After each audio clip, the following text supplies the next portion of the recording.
Dear viewers, let's talk about a video that has shaken Maharashtra's political landscape. A 2-minute clip, but one that exposes the rot of arrogance, the abuse of power, and the way politicians think they can bully the system into submission.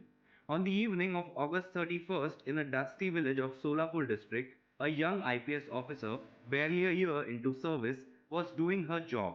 Her name is Anjana Krishna. 20 something, sharp, determined, she cracked the UPSC against all odds, came all the way from Kerala to Maharashtra, and found herself in the middle of a crackdown on illegal red soil mining, what locals call as murum. Now, illegal mining might sound like a small issue to some. Just a few trucks of soil, who cares, right? But let's be real, this soil is big money. It is used in road construction, in real estate projects, in contracts where every truckload means profit. Behind it are local strongmen, contractors, and most importantly, their political godfathers. So when DSP Anjana Krishna showed up at Kurdu village and started seizing vehicles, the local NCP worker did not run to the police station, did not run to the Tehsildar. He picked up his phone and called the Deputy Chief Minister of Maharashtra himself, Ajit Pawar. And then came the moment that has gone viral across India.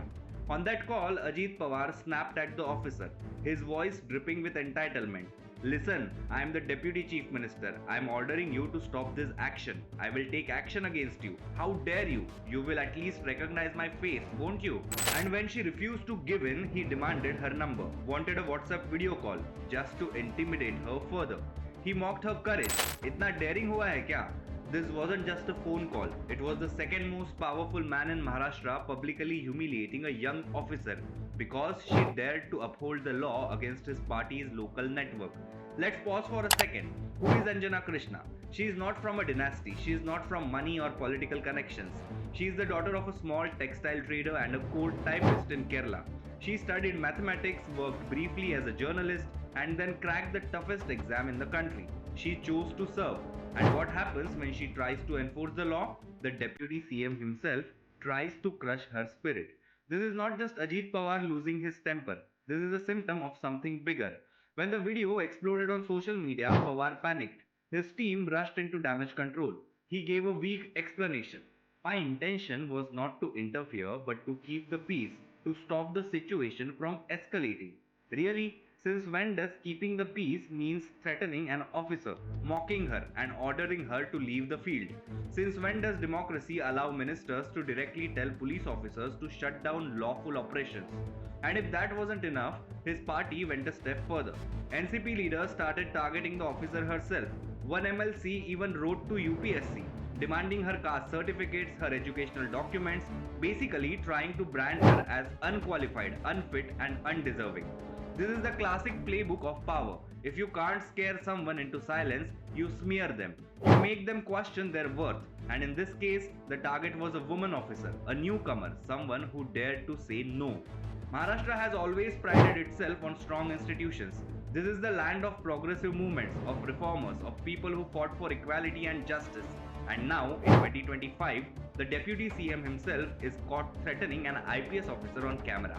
What does that say to every honest officer in the state? What does that say to every young woman dreaming of joining the police? It says, no matter how hard you work, no matter how honest you are, one phone call from a neta can humiliate you in front of the whole village.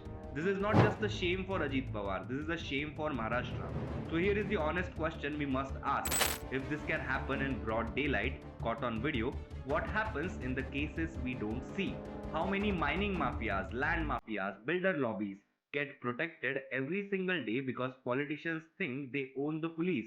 And what happens when officers give up, when they stop resisting, when they choose silence over confrontation? That's when democracy collapses. That's when law enforcement becomes an arm of political parties, not the constitution. Ajit Pawar can give all the clarification he wants. His party can cry conspiracy, his allies can downplay it. But the truth is simple. This was not about keeping the peace. This was about protecting vested interests. This was not a straightforward manner of speaking. This was intimidation, plain and simple.